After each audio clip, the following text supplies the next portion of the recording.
Why hello there my fellow open world gamers, what's up, it's Robbie with Open World Games, and we are taking a look at The Witcher 3 and giving you guys some tips and tricks for your journey. Now this video is going to be very extensive, so as always use the video guide in the description below to skip ahead to the tips you seek, including tips about weapons, crafting, preparation, monsters, and so much more.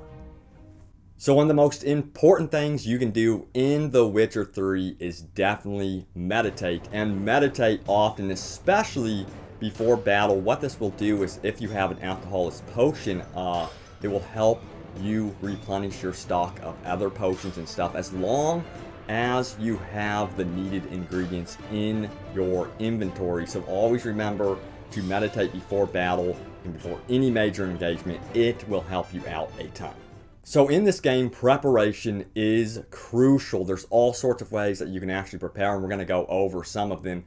Now, one of the big ways that a lot of people neglect is actually enhancing your weapons and armor. This only takes a second at a town center. You can find them in most towns and cities in The Witcher 3. Then you can actually enhance your armor and your weapons for about 15 minutes. So this will give you some time to track down your monster of choice and really have that effect still going even in battle. And at some point in the game, you will learn how to oil up your weapons. I know that sounds so wrong, but you can actually oil up your weapons to face off against certain creatures in the game, and it will help you out a ton. This is probably one of the more important things that you can actually do. So if you know that you're going to be facing off against a necromorph, you really want to use the proper oil. And you will be taught this eventually in the game, but it's important never ever to neglect this.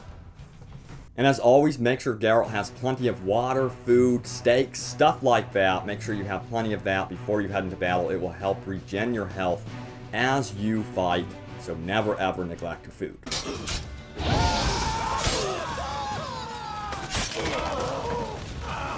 So you're going after your monster of choice, or maybe it's a group of enemies. Remember, do not neglect your bestiary. They will tell you what you will need before battle. You know, what type of oil you will need, what type of signs work best against this enemy. So it will help you guys out a ton. It is a lifesaver before you go into battle. And remember not to neglect the places of power. These are huge because they will actually boost one of your signs and then also give you one extra ability to point to spend for free. So guys, remember, when you find one of these, and I'm going to try to find a list of those and include it down below in the description so you can actually find them on the map. So be sure to check out the description, but when you find them, use them. So this is one of the RPGs that is really about looting absolutely everything in sight. It will save you a ton of money, of course, but you'll find that you'll run into your inventory limit very, very quickly. Of course, you can upgrade your saddlebag for Roach, which is really, really cool. Your companion is along the journey with you. So remember to loot everything and eventually upgrade your saddlebag for Roach. It will help you out a ton. Never forget to loot monsters, especially because they can actually have mutagens within them, which are huge ability enhancing modifiers, so remember that. So I do have one recommendation about this game, and it is about leveling up your character. You do want to specialize in this game, simply because it is a game that allows you to slot your abilities, and once they're slotted, they become active. So if you're, investing in abilities all over the place, you most likely, at the beginning of the game at least, will not have enough slots for all of those abilities. So it's recommended to really fine-tune 3 or so abilities at the beginning of the game to really get the most out of it, and make sure you have a mutagen of matching color to really get that bonus as well. And before you venture out on the hunt, remember to take repair kits with you. I have been in many battles and have had my sword break or get damaged, and I'm like, oh no, what do I do? And it's really a pain to have to battle it out and then have to return to the town center mid-mission and have a blacksmith repair it for you. So always remember to really take a bunch of repair kits, as many as possible, with you on your journey. If you have messed up how you have allocated your abilities in the game, you can actually look for a potion of clearance in the game. Now you can find this at one of the merchants. Once you find him, make sure you take a save point and really keep that save point. Do not get rid of it, because you can actually refer to it and use this potion to really goof around with your Geralt. I highly recommend you guys doing this, or saving this potion till later, build up a character, and then keep respecing your Geralt. But it is rather expensive, so I highly recommend you guys being very careful with how you actually specialize. So you have prepared your Geralt by enhancing your armor and your weapons. You have the proper healing items. You have the proper sign selected. And then also you have oiled up your weapons. And don't forget the bestiary. You need to read up on the beasts of the world and know how to tackle them. But now you are in combat. You are in the thick of it. What can you do to survive in the moment-to-moment fight? Well, first of all, you can definitely remember that groups of enemies versus a single enemy is very different. With a single enemy, of course, you're going to want to lock on, take advantage of that in the game. But when you get up against a pack of wolves or a large crowd, do not lock on. Free up the camera for yourself. This will be a huge help in combat, especially against groups of enemies. I've also noticed that the heavy attack can break the enemy's block, so always remember this when you're facing off against human opponents. Remember, parrying, blocking, and then also the heavy attack are extremely useful.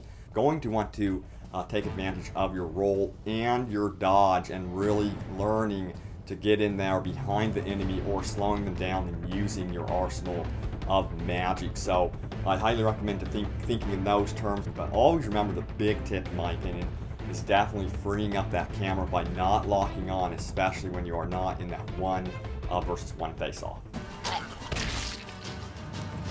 Whatever you do, do not neglect your bomb making skills. Of course, you're going to have to seek out the actual diagrams within the world, which you can come across throughout the story. I've had no problem finding them throughout the story, so keep your eyes peeled as you go through the story. Loot everything for bomb diagrams.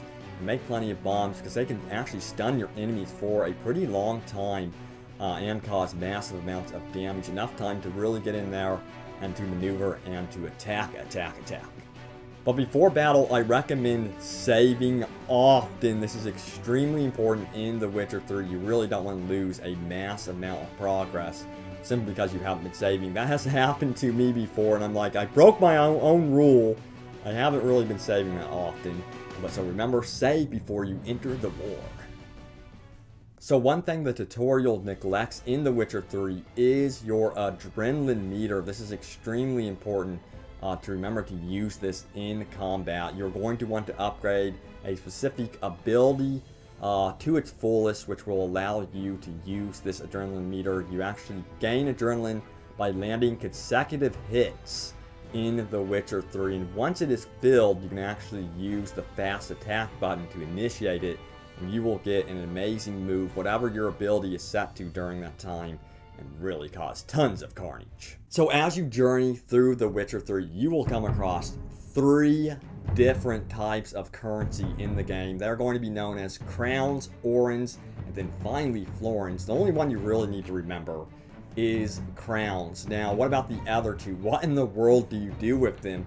Well, you can actually go to Novigrad. You can find the bank, which is going to be called Vivalda. Remember, it is not going to be marked on the map. It's sort of like they want this bank to be sort of a secret. So to find it, you're going to want to look for a sign in the shape of a giant gold coin. It will be hanging outside of the building. This is where you can actually exchange currency. So you could trade your orens and florins for crowns and really get wealthy in that manner and do all sorts of cool stuff at the bank. So I highly recommend, once you hit Novigrad, to really check out the bank.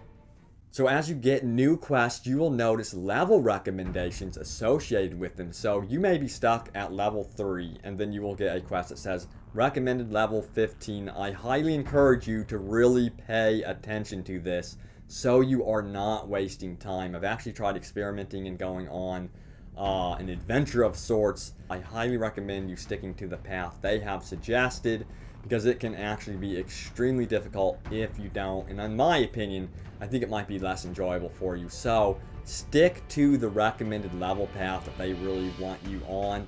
It'll make the game a lot more fun. So you'll notice abandoned towns throughout the world of The Witcher. They may be infested with monsters or a monster's lair or nest. you're going to want to take care of these with a grenade or grape shot or something like that. Now you can actually return to these abandoned towns later and find civilians roaming about, minding their own business. It will be populated, and you may actually stumble upon a merchant with a rare item for you, so it's definitely worth checking out these abandoned towns. Also, a really quick tip about getting around in the world: if you are on foot, you can actually sprint constantly by sprinting, holding that down, and then tapping the jump button. You'll notice that your meter will refill, and then you can just continue on your way. It's a real quick glitch or cheat, if you will, so it can help you, infinitely run throughout the world. So guys, there you have it, tips and tricks for The Witcher 3. I really hope these help you out on your adventures throughout the mysterious, monster-ridden lands of The Witcher 3. But guys, thank you so much for watching, and if you like this video, please give it a like and a share. It means the world to me. But guys, look forward to more open world gaming goodness, and of course, The Witcher 3 right here on Open World Games on YouTube. Subscribe for more coverage and stay tuned. Thanks guys for watching, and I will see you next time.